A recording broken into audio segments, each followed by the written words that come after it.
자, 우리 옆에 분들과 다시 한번 인사하겠습니다. 오늘 정말 잘 오셨습니다. 자, 은혜 받기 원합니다. 예, 감사합니다. 여러분 아시는 바와 같이 지난 한 주 동안 제가 휴가를 잘 다녀왔습니다. 그 휴가를 다녀오면 괜히 여러분들이 눈치가 보이고 괜히 죄송한 마음이 들기도 합니다. 오늘 신자건 사님 괜히 마음 서운하셔가지고 뒤에 앉으신 거 아니시죠? 별거 아닌 걸 이렇게 오해를 합니다. 그런데 여러분들이 이렇게 배려를 해주신 덕분에 잘 충전하고 왔고요. 그리고 이제 하반기에도 더 열심히 목회를 할 수 있는 어떤 그런 계기가 되는 것 같습니다. 아무쪼록 여러분 귀를 기울이시고 오늘 예배 가운데도 큰 은혜 받으시는 저와 여러분들 되시기를 주님의 이름으로 축복합니다. 오늘 우리가 읽은 이 본문을 보면 예수께서 무수히 많은 고난과 수치들을 이겨내신 비결을 소개하고 계신데요. 자, 32절을 보니까 이런 말씀이 있습니다. 모두가 나를 버릴지라도 나는 혼자가 아니라 아버지께서 나와 함께 하신다. 자, 한번 따라 보겠습니다. 아버지께서 나와 함께 하신다. 자, 여러분, 하나님께서 여러분들과 함께 하신다라는 사실이 여러분들에게 큰 위로가 되세요? 그렇다면 다행이에요. 자, 그런데 오늘날 우리들은 바로 이 말씀이 솔직히 말하면 크게 공감이 안 될 수도 있는데요. 왜냐하면 우리는 큰 시련을 만날 때마다 하나님께서 내 곁에 계시다라는 말보다 지금 내가 경험하고 있는 이 문제를 하나님께서 빨리 해결해 주셨으면 하는 마음이 앞서기 때문입니다.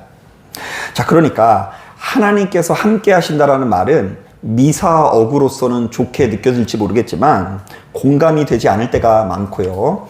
육신의 옷을 입고 있는 우리들은 항시 눈에 뭐가 좀 보여야 안심을 할 것 같다라는 생각이 들기도 합니다. 자, 그런데 그 하나님께서 우리와 함께 하신다라는 말이 그 예수 믿는 우리들에게 뭐가 그렇게 축복인지를 알기 위해서는 성경 전체의 흐름을 우리가 알아야 하는데요. 자, 성경은 처음부터 끝까지 하나님과의 교제를 그 무엇보다 중요한 생명줄로 여기고 있습니다. 자, 여러분 이것을 잘 기억하셔야 돼요. 여러분 좀 좋으시더라도 이것은 듣고 주무셔야 돼요.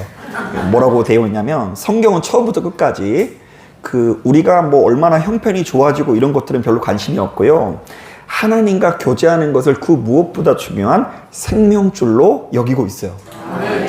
자, 실제로 여러분 성경의 세계관에 의하면 하나님께서 창조하신 온 우주는 그 자체로 거대한 성전이라고 할 수 있습니다. 자, 우리들은 이제 어떻게 오해를 하냐면 지금 예배를 어디서 드리죠? 교회에서 드리잖아요. 그러니까 교회를 성전이라고 생각하는 경향이 많아요. 자, 그런데 엄연히 따졌을 때는 하나님께서 창조하신 온 우주가 다 뭐라고요? 성전이에요. 자, 그러니까 하나님께서 지으신 하늘과 땅, 그 안에 있는 모든 피조물이 하나님을 찬양하고 예배하도록 지음을 받았다라는 것입니다. 자, 그러니까 성경에 의하면 하나님께서 지으신 옥구공원도 뭐라고요?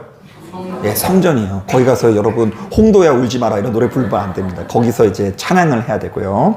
그리고 동해바다도 뭡니까? 성전이고, 성경에 나오는 에덴 동산이나 노아의 방주, 심지어 여러분들의 가정이나 여러분들의 심령 자체도 하나님께 예배드리는 처소로 지음을 받았다라는 것을 알아야 돼요.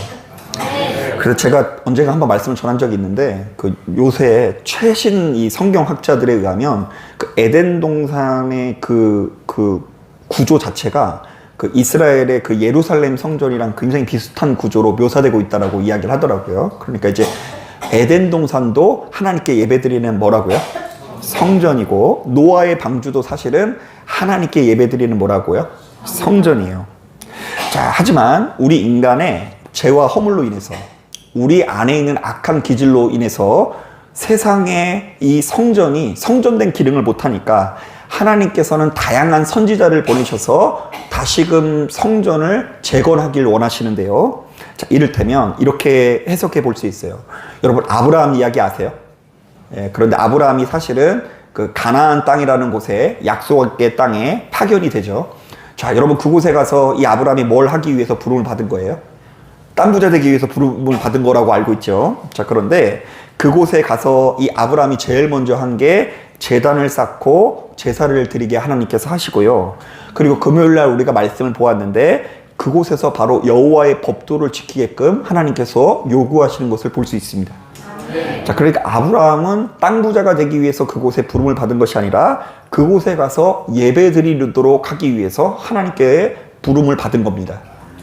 자, 또한 결정적으로 창세기 22장을 보면 아브라함이 모리아산에서 자신의 아들 이삭을 바치려고 하는데요. 하나님께서 그것을 급하게 막으시면서 바로 그 자리에서 아브라함을 크게 축복하십니다.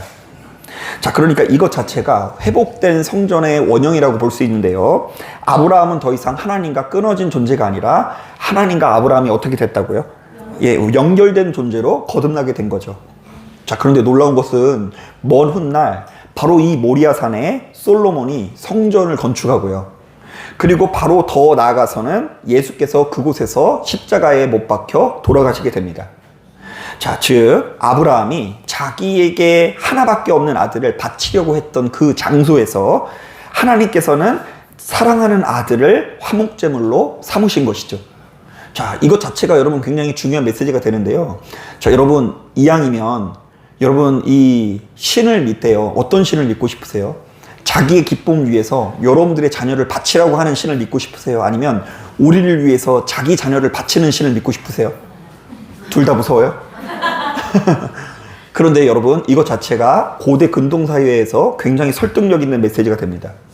당시 신들은요 뭐 자기가 원하는 걸 얻기 위해서 다 달라고 해요. 여러분 용왕님도 굉장히 무서운 신인 거 아세요? 폭풍우 안 오게 하기 위해서 심청이를요 그냥 바치게끔 요구하는 신이에요. 고대 신들은요 하나같이 다 무시무시하고 끔찍한 신이었는데 하나님께서 이상한 행보를 보이십니다. 아니 자기 아들을 바치겠다고 하는데 아유 야 바치지 마 나를 위한 어린 양은 내가 알아서 준비할 테니까 너는 그거 바치지 마 하면서요 먼 훗날 우리들의 입장에서 보았을 때는 하루 이틀밖에 못 사니까 하나님의 계획을 헤아릴 수 없으나 하나님께서 먼 훗날 아브라함이 자신의 아들을 바치려고 했던 그 산에서 자기 아들을 바치는 장면을 이 성경에서 제시하고 있으면서 하나님께서 이렇게 좋으신 분이라고 우리들에게 초대를 하는 것입니다. 자, 그러니까 성경은 구조적으로 어떻게 메시지를 전하고 있냐면 이 땅에 오신 예수께서도 성전을 지으신 분이라고 증언하는데요. 자, 예수의 육체가 성전인 거예요. 그러니까 너희들이 보이는 이 건물로서의 성전은 부숴버려라. 내가 며칠 만에 재건한다고요? 예, 사흘 만에 다시금 재건하겠다라는 것이 예수님의 몸이 성전이라는 이야기예요. 자, 바로 이러한 사역을 통해 모든 만민을 구원으로 인도하실 분이라는 신앙의 고백을 담고 있는데요. 자, 한번 따라 보겠습니다. 예수 그리스도를 통해 무너진 성전은 회복될 것이다. 예, 그러니까 인간이 하나님의 뜻을 이루기 위해서는 날마다 예배를 드려야 돼요. 자, 그런데 그 예배가 항상 오염될 수 있어요. 실제로 그 오염되는 경우가 굉장히 많았잖아요. 그래서 그 오염되지 않도록 가장 완벽한 성전의 모형을 주셨는데 그것이 바로 예수 그리스도예요. 그래서 우리는 날마다 죽어지기 위해 노력할 때에 다시금 사라지는 은혜를 누릴 수 있게 되는데요.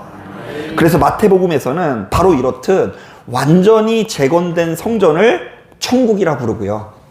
마가복음에서는 주로 하나님의 나라라고 부르고요. 누가복음에서는 주로 영생 내지는 구원이라고 표현을 합니다.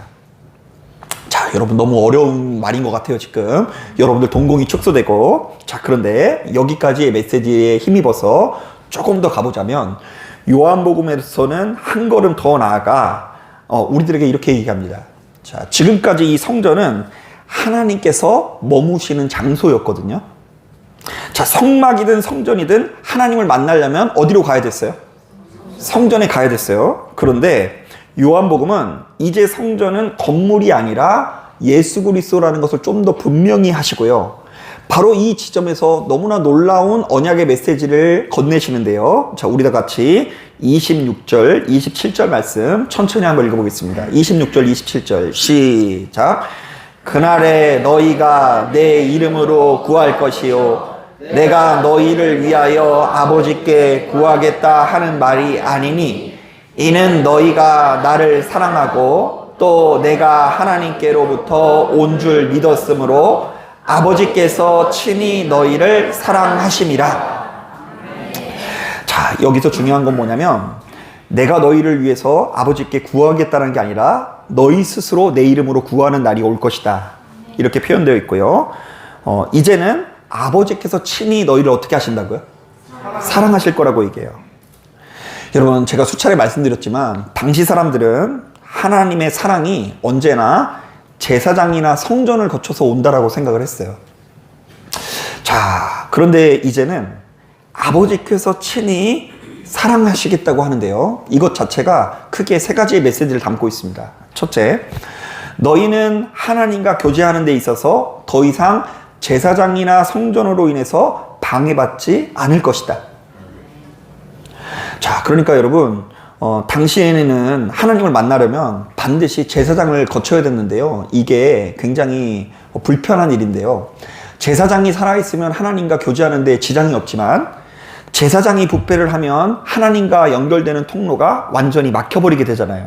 자, 그런데 이제 그런 일이 없어질 거라고 말씀하시는 거예요. 자, 그리고 두 번째, 너희는 이제 모든 절차와 조건을 건너뛰고 언제든 하나님을 만날 수 있다라는 메시지가 담겨 있어요. 여러분, 생각해 보세요. 요즘에는 그래도 교회에 오는 것이 좀 편하죠.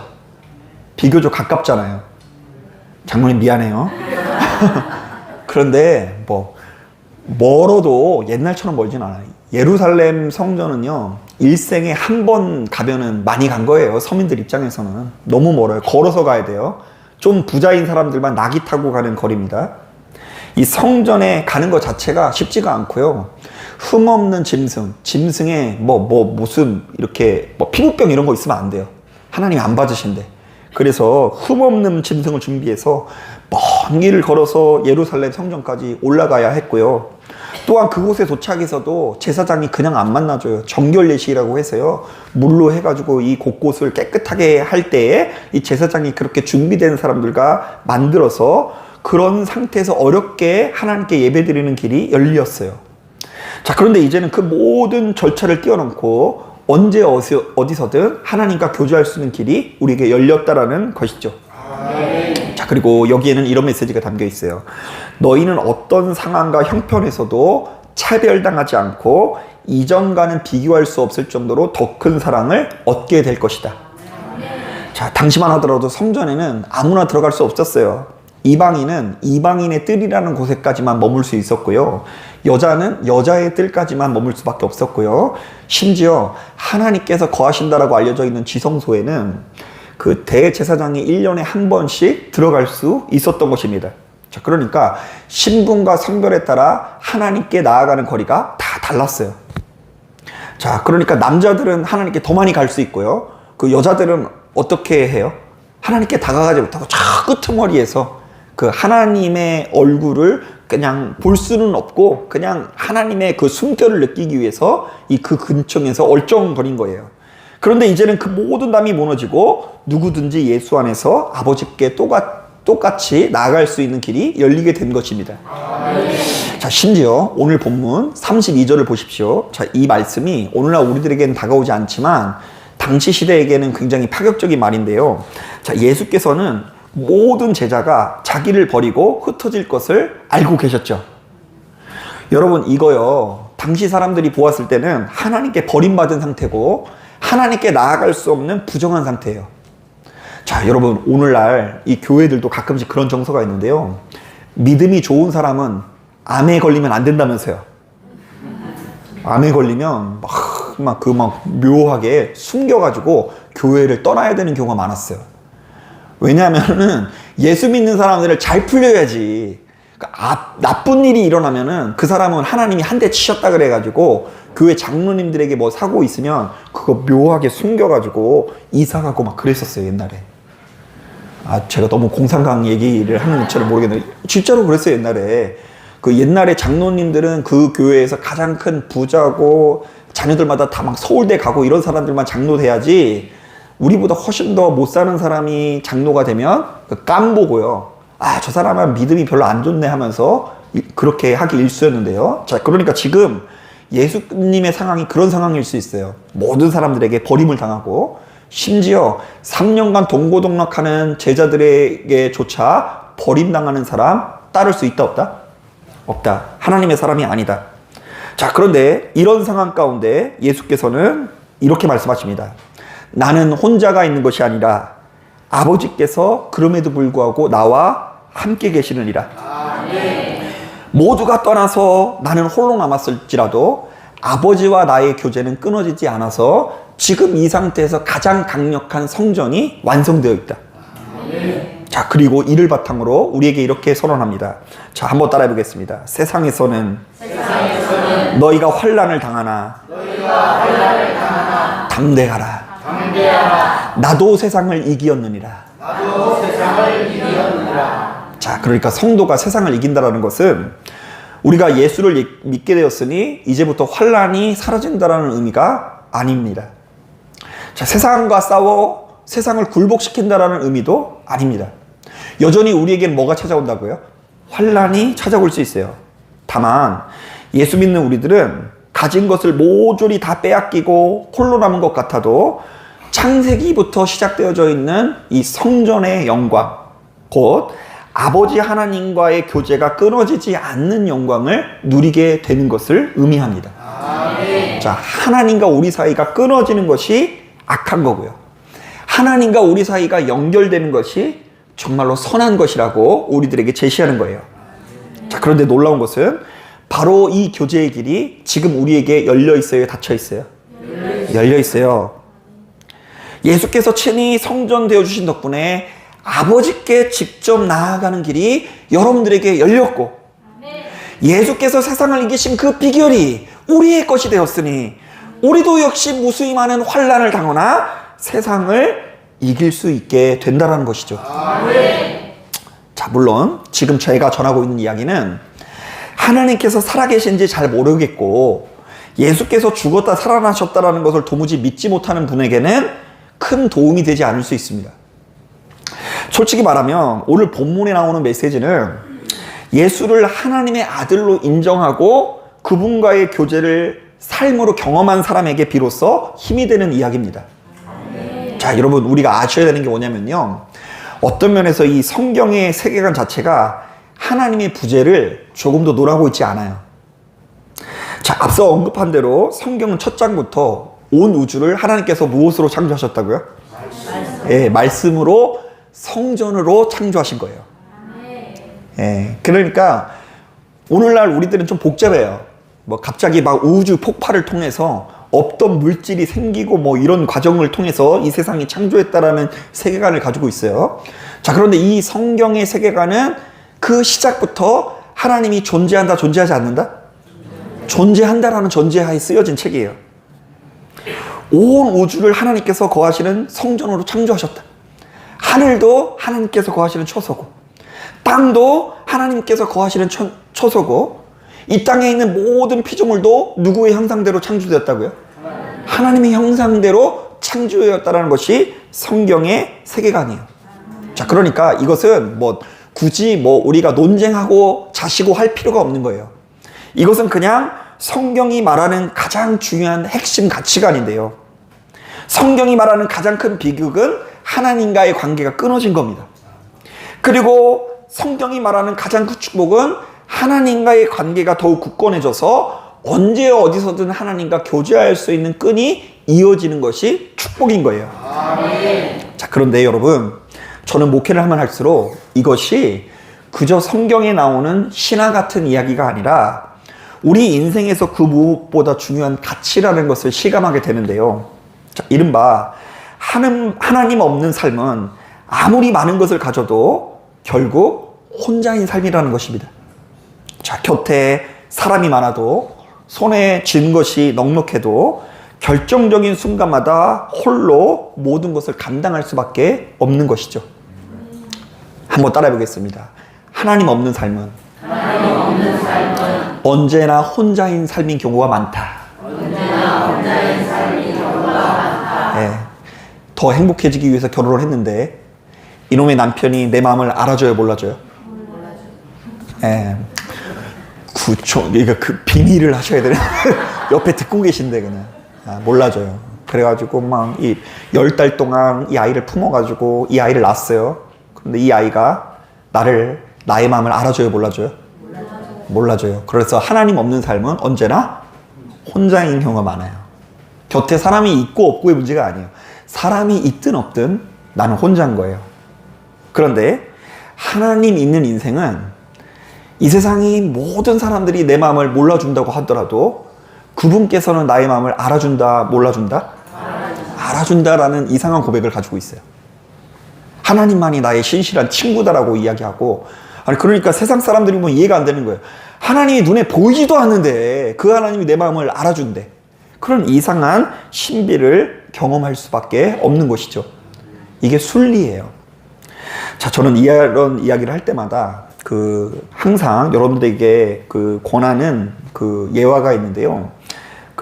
이어령 씨가 쓴 지성에서 영성으로라는 책이 이제 생각이 납니다. 자, 이 책은 문화부 장관을 역임하고 시대의 지성으로 손꼽히던 이어령 씨가 더 이상 무신론자가 아니라 예수를 믿게 되었다는 사실만으로 큰 화제가 되었는데요. 자, 과연 교회를 다녀본 적도 없고 어떤 종교도 믿어본 적 없던 그가 세례를 받고 크리스찬이 된 이유가 무엇일까요? 자, 일단 이 이어령 씨는 2004년도에 일본 교토에서 홀로 연구실 생활을 하던 중에 아주 지독한 외로움을 경험했다고 합니다. 그러니까 여러분, 외국에 유학 가는 게 좀 생각보다 쉬운 일이 아닌가 봐요. 향수병 그런 게 장난 아니래요. 저도 유학 안 가봐서 모르는데 유학 가는 사람들은 비행기만 봐도 집에 돌아가고 싶대요. 네, 그런 마음이 든대요. 그래서 이분이 너무 외로워서 집에 갈 때마다 빈 방에 불을 켜놓고요. 심지어 TV도 켜놨대요. TV를 보려고 켠 게 아니라 TV에서 나오는 소리를 들으려고 틀어놨어요. 그런데 마침 이 쌀이 떨어져가지고 슈퍼에서 쌀 한 줄을 사들고 쌀 한 자루를 사들고 집으로 걸어오는데 그 걸어가는 길이 너무 멀게 느껴져서 지독한 외로움 때문에 이 지성인이 눈물이 터집니다. 그 순간 자신의 인생이 너무 버겁게 느껴져서 자신의 영혼을 달래고자 막무가내로 기도를 하는데요. 자, 이때 쓰여진 길이 어느 무신론자의 기도라는 책에 나옵니다. 자, 그러니까 이상하죠. 지금 이 사람은 하나님을 믿는 사람이에요, 안 믿는 사람이에요? 안 믿는 사람인데 너무 외로워서 기도를 했는데요. 자, 그 기도의 내용이요, 제가 봤을 때는 배운 사람이라 그런지 좀 깊이가 있게 느껴지는데 제가 한번 읽어볼게요. 이거 성경이 아니니까 여러분들이랑 같이 읽어볼 거 아닌데, 이 사람이 하나님을 안 믿는 상태에서 뭐라고 기도했는지 들어보세요. 하나님, 당신의 제단에 꽃 한 송이 바친 적이 없으니 절 기억하지 못하실 겁니다. 그러나 하나님, 모든 사람이 잠든 깊은 밤에는 당신의 낮은 숨소리를 듣습니다. 그리고 너무 적적할 때 아주 가끔 당신 앞에 무릎을 꿇고 기도를 드립니다. 많이 외로웠던 것 같죠? 이 사람의 그 고독한 밤이 좀 느껴지지 않습니까? 그래서 하나님을 믿지 않지만 그분에게 말을 건네면서 이 펜으로 글을 썼다고 해요. 자, 그러다가 한국으로 돌아온 이어령 씨는 아주 충격적인 전화를 받게 되는데요. 자신의 딸이 이제 곧 있으면 실명할지 모른다라는 소식을 듣게 됩니다. 자, 그래서 허겁지겁 당신의 딸이 살고 있는 하와이로 가가지고 딸을 한국으로 데려와요. 그리고 한국으로 데려왔는데 우리나라가 그 안과 의술 쪽으로는 세계에서 최고라고 하더라고요. 그래서 이제 수술을 받으러 들어갔는데, 자, 그때 이 이어령 씨가 딸을 위해서 해줄 수 있는 게 있어요, 없어요? 없어서 이번에도 하나님께 기도를 했대요. 난생 처음으로 딸이 믿고 있는 하나님이라는 분에게 기도를 했대요. 다른 신에게 기도할 수 있었지만 그래도 딸이 누구 믿으니까? 하나님을 믿으니까 하나님께 기도를 한 거예요. 하나님, 만약 당신이 살아계신다면 내 딸의 눈을 고쳐 주시옵소서. 그리하면 내 남은 인생을 당신께 바치겠습니다. 이러면서 딸이 수술 받는 내내 아무것도 할 수 없이 이 아버지가 기도를 한 거예요. 자, 그래서일까요? 딸은 한국에 있는 병원에서 치료를 받는 가운데 기적적으로 7개월 만에 눈이 회복됩니다. 하지만 여러분, 여기서 인생이 끝나면 얼마나 행복하겠어요? 인생이 만만치 않아요. 사랑하는 딸은 갑작스러운 암으로 인해서 투병을 하다가 아버지보다 먼저 세상을 떠나게 됩니다. 자, 하나밖에 없는 외동딸인데 이 딸이 세상을 떠나게 됐어요. 암으로 인해서 아주 고통스러운 시간을 보내다가 이 세상을 떠날 때 이 이어령 교수는 뭐라고 설명할 수 없는 허무함 같은 감정을 느끼게 되는데요. 그때 얻은 깨달음을 또 이렇게 표현합니다. 확실히 글을 잘 써요. 뭐라고 하는지 들어보세요. 인간의 지성은 동서고금을 막론하고 남녀노소 지위고하를 막론하고 결국 어느 한 지점에서 한계점을 만날 수밖에 없다. 그리고 결국 그 누구나 모든 부귀영화를 누렸다 해도 결국은 죽음이라는 종착점에 이른다. 그러기에 그 누구도 인간의 지성을 신뢰하지 않는다. 그리고는 이제는 더 이상 사람의 지성이 아니라 주께서 허락하시는 영성의 삶을 살기로 작정하게 됐다. 자, 그러면서 그가 역시 고백합니다. 이제는 보이는 지성이 아니라 보이지 않는 영성의 삶을 살겠다고. 이른바 하나님의 없는 삶은 결국 한계를 지녔고 허망하다는 것을 무수히 많은 고통 속에 깨닫게 된 것입니다. 자, 여러분, 시대의 지성이라고 불렸던 이 이어령 씨가 그 모든 지식의 끝에서 만난 것은 이러한 절대 진리입니다. 자, 한번 따라해 보겠습니다. 나는 혼자가 아니다. 한 번 더 따라하겠습니다. 하나님께서 나와 함께 하신다. 네, 그 이어령 씨가 그 무수히 많은 지성의 한복판에서 인생의 끄트머리에서 발견한 절대 진리는 하나님이라는 분이 나와 함께 계시고 내가 그분을 의지하는 것 외에는 우리가 할 수 있는 것이 없다라는 것이 그분이 발견한 진리였어요.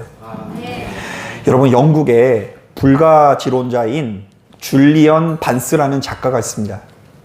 자, 이때 불가지론이라는 것은요, 무신론자하고는 좀 다릅니다. 자, 무신론자는 하나님께서 존재한다고 해요, 존재하지 않는다 그래요? 무신론자는 하나님이라는 분 없어 이렇게 이야기하는데, 불가지론자들은 어떤 의식을 가지고 있냐면 있는지 없는지 인간은 알 수 없다라고 이야기합니다. 자, 왜냐하면 나름 이유가 있는데요. 우리 인간은 이게 뭐예요? 육체잖아요. 그런데 하나님은 육체가 없는데 어떻게 교제를 하냐? 그러므로 인간은 하나님이 존재하는지 존재하지 않는지 알 수 없다. 인간과 신은 접점이 없기 때문에 우리는 하나님과 교제할 수도 없고 하나님이 있는지 없는지 알 수 없다라는 주장을 합니다.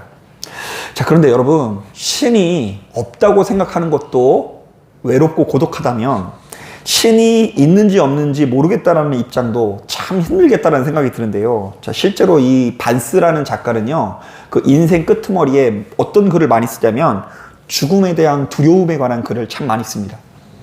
그래서 스스로를 가리켜 타나토포브, 곧 죽음 혐오자라고 부릅니다. 왜냐하면 자신은 죽음이 두려운데 그것을 이길 만한 믿음도 없기 때문이라고 주장을 합니다. 그럼 믿지 좀. 안 믿으면서 끝까지 두려워만 해요. 그러면서 바로 이런 관점에서 너무나 유명한 말을 남기는데요. 자, 이 말은 우리가 한번 같이 읽어볼 필요가 있는 것 같아요. 한번 따라해 보겠습니다. 시작. 나는 신을 믿지 않지만 신이 그립다. 그럼 믿지 좀. 믿으면 되는데 이 사람은 계속해서 뭐라고 얘기합니까? 신은 믿지 않지만 신이 어떻다고요? 그립다. 내 인생에는 신의 자리가 있다. 신과 교제할 수 있는 그 시간이 필요하다라는 고백을 끊임없이 남깁니다. 여러분, 그러나 우리는 줄리언 반스처럼 신을 그리워만 할 수가 없는데요. 왜냐하면 이제는 예수께서 친히 성전이 되어 누구든지 아버지께 나아갈 수 있도록 그 문을 활짝 열어두셨기 때문입니다. 그러니까 우리는 하나님을 그리워하는 자리에만 머물지 말고 오늘도 활짝 열려있는 그 문을 통해 한 걸음 나아가서 누구랑 교제하면 돼요? 하나님과 교제하면 되는 거예요. 자, 그러니까 여러분, 기도를 해보신 분은 알겠지만 이제 이 기도는 응답이 와서 아름다우고 이런 게 아니에요. 그냥 내 인생에 적적한 이 인생 가운데 그래도 누구랑 교제하는 시간이 행복한 거예요. 하나님의 이름을 부르는 것 자체가 그냥 행복한 거고요. 하나님의 이름을 부를 수밖에 없는 순간이 있다는 것을 그냥 인정하며 사는 거예요. 여러분, 저는 목회를 하면 할수록 우리 인간의 삶이 참 간단하지 않다라는 것을 수시로 느낍니다. 왜냐하면 우리의 삶은 구조적으로 너무나 유한할 뿐더러 언젠가 때가 되면 이 땅을 떠날 수밖에 없는 구조로 이렇게 설계되어 있기 때문입니다. 그래서 여러분, 제가 참 기분 나쁜 말을 하자면 우리 모두는 지금 다 조금씩 죽어가고 있어요. 기분 나빠요? 예, 이게 여러분, 아우 목사님 저 요즘 늙었나 봐요. 아니요, 죽어가고 있는 거예요. 늙고 있는 게 아니라 우리 모두는 다 죽어가고 있어요. 조금씩 죽어가고 있어요. 자, 그런데 이 죽어가는 인생 가운데 흔들리지 않는 것이 어떻게 가능하겠습니까? 제가 좀 죄송한 말씀을 드리자면, 요번에 그 여름 휴가를 갔는데 첫째 날 아이들한테 뭐 먹고 싶냐니까 치킨을 먹고 싶대요. 그래가지고 신나게 먹었어요. 저도 먹고 사모님도 먹고 아이들도 먹고. 그런데 사모님하고 저하고 그 밤에 병이 났어요. 소화가 안 돼가지고. 그래서 사모님은 뭐 거기 가서 가스 활명수 막 먹고, 아침에도 또 가스 활명수 먹고, 저도 막 더부룩해가지고 다음날 이거 자세히 먹으면 안 되겠다 그러는데 애들은 해맑아요. 소화 다 됐어. 그래서 제가 이런 생각이 들었어요. 나도 아직도 이렇게 젊은데 젊은 사람이 이 치킨이 이렇게 소화가 안 될 정도면 우리 성도님들이랑 같이 가서 치킨 먹으면 안 되겠다. 어제만 해도 맛있게 먹은 치킨이 소화가 안 될 때마다 울적해져요. 뭔가 안 따라주고 흥이 나지 않고. 여러분, 반복되는 인생 가운데 행복하게 살아간다는 거, 반복되는 일상 가운데 내 삶의 의미를 끝까지 간직한다는 거, 그 자체로 너무나 큰 축복이고 기적이라는 생각이 듭니다. 엄밀히 말해 우리도 역시 수시로 흔들립니다. 예수 믿는 우리들은 안 힘들까요? 아니요. 예수 믿는 우리들도 힘들어요. 나이가 들어가는 게 아쉽고, 지나가는 청춘이 아쉽고, 지금 나에게 남겨진 시간이 얼마 남지 않은 것에 대한 초조함이 반드시 생겨날 수밖에 없습니다. 얼마 전에 한 성도님이 저에게 찾아와서 이런 얘기를 하시더라고요. 목사님, 돌이켜보았더니 저에게 남은 시간이 이제 한 10년 정도인 것 같아요. 그게 무슨 말씀이세요? 그게 무슨 말씀이세요? 제가 아니라고 얘기를 했는데 아무리 봐도 그렇대. 이제 자기가 이제 한 70 그 정도인데 한 80 이후로부터는 힘이 빠지지 않을까요? 이렇게 얘기를 하시더라고요. 그런데 걱정하지 마세요. 80 이후에도 정정하신 분들 많아요. 근데 제가 말씀은 그렇게 드렸지만 실제로 80까지는 괜찮으신데 한 90 넘어서 정정하신 분은 제가 많이는 못 봤어요. 그러니까 이제 저에게 10년 남았습니다라는 말이 크게 다른 말, 틀린 말은 아니라는 생각이 듭니다. 그러니 우리는 예수 믿어도 흔들리는 게 당연하고요. 솔직히 말하면 저도 역시 목사긴 하지만, 그리고 이 자리에 참석한 성도님들보다 훨씬 새파랗게 어려서 좋은 때를 보내고 있지만, 저도 나름대로 이유를 알 수 없는 고독과 괴로움에 사투를 벌일 때가 종종 있습니다. 그래서 제 친구한테 한번 그것을 털어놓은 적이 있어요.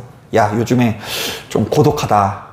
왜 이상하게 고독하네? 기도 맨날 하는데도 이상하게 고독해. 이랬더니 이 친구가 저를 너무 생각해가지고 저한테 좋은 노래가 있다고 하면서 노래를 불러주더라고요. 카톡으로 또 보내줬어요. 뭐 들을 수 있게, 클릭만 하면 보낼 수 있게 유튜브 그런 거 보내줬는데, 그런데 그게 이제 유행 가사인데 너무 은혜로워가지고 제가 한동안 푹 빠졌어요. 근데 이제 그 가사가 이제 어떤 거냐면 뭐 이런 가사인데요. 이 김조한 씨의 사랑에 빠지고 싶다라는 노래인데요. 목사님이 설교 시간에 별걸 다 소개하죠. 그런데 이거를 정승환이라는 사람이 부른 이 버전을 듣고 제가 마음이 울컥했는데요. 그 가사가 하나같이 주옥 같아요. 이 사람이 얼마나 잘 사는지 몰라요. 이 사람이 운동도 하고요, 열심히 일하고, 주말에는 뭐도 본대요. 영화도 본다고 하고, 서점에 들려서 책 속에 빠져서 낯선 세상에 관심도 가지고 배움에 대한 열정도 있어요. 그래서 이런 인생이 괜찮아 보인대요. 그리고 자기는 너무 잘 사는 게 분명해 보인대요. 그런데 마음 한구석에 보니까 마음이 어떻다고요? 그냥 외로운 게 아니라 어떻게 외롭다고요? 너무 외롭다. 눈물이 난다. 내 인생이 이렇게 화려한데 고독이 온대요. 그리고 넌 나에게 묻는데요. 인생이 나에게 묻는데요. 넌 지금 이 순간 진짜 행복하니? 참 무서운 말이 아닐 수 없어요. 한번 따라해 보겠습니다. 너는 진짜 이 순간 행복을 누리고 있니? 진짜라는 말이 확 비수가 됐지 않아요? 여러분, 예수 믿고 있는 여러분들은 진짜 행복을 누리고 계십니까? 자, 저는 이 노래가 좋긴 하지만 목사로서 이 노래를 만든 작사가한테 꼭 얘기를 해주고 싶어요. 마음이 안 좋을 때 운동도 좀 좋지만 교회 좀 나가라. 주말엔 영화 보는 것도 좋지만 일요일에는 예배를 들 수 있으면 드려야 된다. 서점에 들려 헤매지 말고 하나님의 말씀 들어라. 괜히 술 한잔 하면서 울지 말고 교회 나와서 기도해라. 다음 달 기억도 안 난다. 그 고독한 것을 술로 풀려고 하면 한도 끝도 없어요. 다음날 또 후회한다니까요. 내가 다시는 먹나 봐라. 그냥 이 속 아픈 거. 그런데 또 해가 지면 또 어디가 있죠? 술 한 잔이 술이 막 그 입에서 모락모락 피어나면서 막 땡겨요. 그런데 그것이 오히려 우리의 인생을 더 험하게 만든다는 것을 알아야 돼요.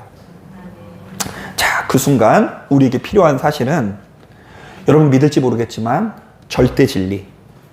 하나님께서 살아계시고 지금도 나와 함께 계신다라는 사실을 붙드는 것 외에는 아무것도 할 수 없어요. 그래서 그 하나님의 이름은, 전능하신 하나님의 이름을 부르면서 지금 기도하고 있는 이 행위가 얼마나 우리에게 지혜로운 삶인지 모른다라는 것입니다. 그래서 결국 나중에는 할 수 있는 게 뭐밖에 없다고요? 기도밖에 없는 거예요. 하나님의 말씀을 묵상하고 기도하고 행복하게 예배드리는 것만큼 큰 축복이 없는 것입니다. 자, 말씀을 정리합니다. 여러분, 엄밀히 말해 이 세상은 자신의 고독을 이기기 위해, 허망함을 이기기 위해 그야말로 엄청난 물질과 에너지를 쏟습니다. 다 그래요. 요즘에는 진짜 우리나라가 잘 살아져가지고요, 돈만 있잖아요. 그러면 그 순간 즐겁게 놀 수 있는 방법들이 얼마나 많은지 몰라요. 그래서 여러분, 그렇게 풀 수 있는 것은 제가 풀라고 권면을 드립니다. 여행 가서 해결되는 고독은 여행도 가시고요, 맛집 가서 해결되는 고독은 맛집도 가서 푸시고요, 사람 만나서 해결해야 되는 고독이 있으면 그건 그대로 풀어보세요. 자, 그런데 방금 전 노래 가사처럼 운동도 하고 영화도 보고 때로는 서점에 가서 그냥 책 속에 흠뻑 빠졌는데도 불구하고 해결되지 않는 그 고독이 찾아온다고 한다면, 그리고 지금 이 순간 이 만만치 않은 인생이 여러분들에게 수시로 너는 진짜 행복하냐라고 물었을 때 스스로의 힘으로 답을 내리기 어렵다고 한다면, 여러분, 우리에게 그때마다 언제든 찾아갈 수 있는 안식처가 있다는 것을 기억하시길 바랍니다. 물론 그렇게 기도한다고 해서 우리의 귀에 사랑하는 아들 이런 음성이 들리면 참 좋겠어요. 그러나 안 들릴 수도 있어요. 그런데 그냥 이 밤에 잠이 오지 않는 그 밤에 그냥 무릎 꿇고 기도하는 것이 이 땅에 창조된 피조물로서의 본분인 거예요. 그냥 그렇게 사는 거예요. 그냥 그렇게 살면서 막상 우리 인생의 이 찰나의 순간이 맞이했어요. 이제 죽음이 곧 앞에 있어요. 그때 우리 눈을 감고 우리는 또 누구의 임재를 기다릴 수밖에 없을까요? 하나님의 임재를 기다릴 수밖에 없는 거예요. 하나님, 나를 받아주시옵소서. 지금 이 지독한 통증 가운데 내 육체가 나를 가두는 마치 감옥과도 같습니다. 이 육체가 나를 너무나 지독하게 고문을 가하고 있습니다. 좀처럼 여기에 벗어날 수 없으나 하나님 그때마다 나와 함께 해주셔서 나를 저 천국으로 인도해 주셔서 내 몸을 벗고 저 지독한 이 고통에서 벗어나 해방의 기쁨을 누릴 수 있도록 인도하여 주옵소서. 사랑하는 여러분, 이미 우리에게 활짝 열려있는 그 문으로 이번 한 주간도 담대히 들어가시기 바랍니다. 자, 바로 그때 우리도 이렇게 외치게 될 거예요. 한번 따라해 보겠습니다. 나는 결코 혼자가 아니다. 내 안에는 세상을 이기신 예수 그리스도와 함께 하신다. 그럼 이게 세상을 이기는 거예요. 자꾸 여러분, 우리 성도님들이 참 안타까울 때가 있는데요. 바로 이럴 때예요. 자꾸 세상을 이겨라 이러면 자꾸 성공하고 출세하려고 막 해요. 사업이 막 번창하고 거부가 되고, 그래서 교회를 살면서 100개 짓는 거? 그런 거 좀 원하세요? 제가 생각하는 꿈이 그런 거였거든요. 저는 중고등학교 때 하나님 앞에 서원을 했어요. 하나님, 제가 교회를 100개를 짓겠습니다. 왜냐면 하나님께서 가장 기뻐하시는 일이 이제 교회를 짓는 것이라고 생각해서 제가 이제 그렇게 좀 생각을 했던 것 같아요. 교회를 짓겠습니다. 그런데 이제 제가 그런 생각을 가지고 있는 와중에 어떤 목사님이 그러시더라고요. 하나님께서는 건물을 원하지 않으신다고. 그래가지고 제가 충격을 받고 그때 서원을 한 게 뭐죠? 이러면서 힘들어했던 기간이 있어요. 여러분, 세상을 이기는 것은 세상 사람들 꼼짝 못하게 돈을 많이 벌게 하거나 세상 사람들 꼼짝 못하게 성공하고 출세하는 것이 아니라 어떤 순간에서도 세상 사람들이 누리지 못하는 교제의 끈을 붙들고 사는 삶을 의미합니다. 아멘. 여러분, 그것을 이번 한 주간도 누리셔서 생명을 누릴 수 있는 저와 여러분 되기를 주님의 이름으로 축복합니다. 아멘. 자, 기도하겠습니다.